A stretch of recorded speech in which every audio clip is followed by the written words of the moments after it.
Paano ito ginawa? Sundan nyo lang tong mabuti para may matutunan kayo. Kapag maganyan na yung posisyon nyo, i-drag lang natin doon sa unahan. Ayan o. Kapag naganyan na yung posisyon nyo, ayan, hanapin nyo na lang yung mas. Katapos nyan, pindutin lang natin yung horizontal mas. Ayan, ganituhin nyo lang yung kamay nyo, i-turn lang natin para mas maganda siyang tingnan.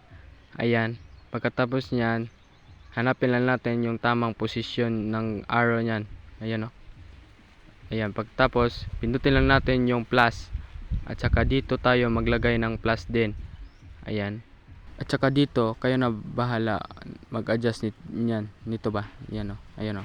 Dito mga ka-editor, hintayin lang natin yung tamang posisyon. Ayan, pindutin lang natin yung plus at saka i-drag lang natin pa paubos. At saka maganyan na, kayo nang bahala kung maganda siyang tingnan. Mag-effort talaga kayo dito. Pindutin lang natin plus at saka minus, plus minus. At saka i-drag natin konti doon sa ubos. Ayan. Ayan o. Ayan, pindutin lang natin yung plus. Medyo hirap lang talaga to kasi sa mga baguhan dyan. Masanay din kayo. Ayan. Pindutin din natin yung mas. Ayan.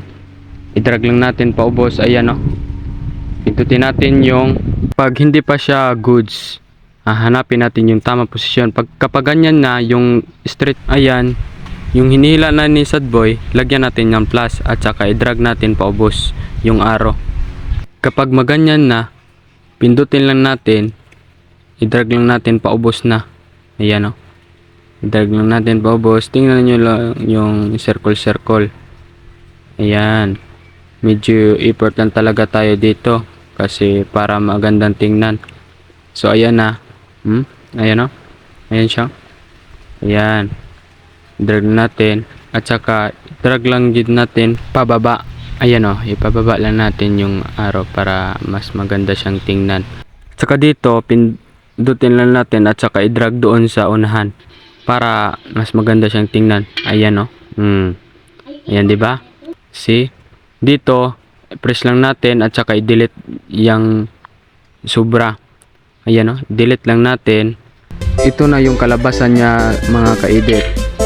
Like and follow and share.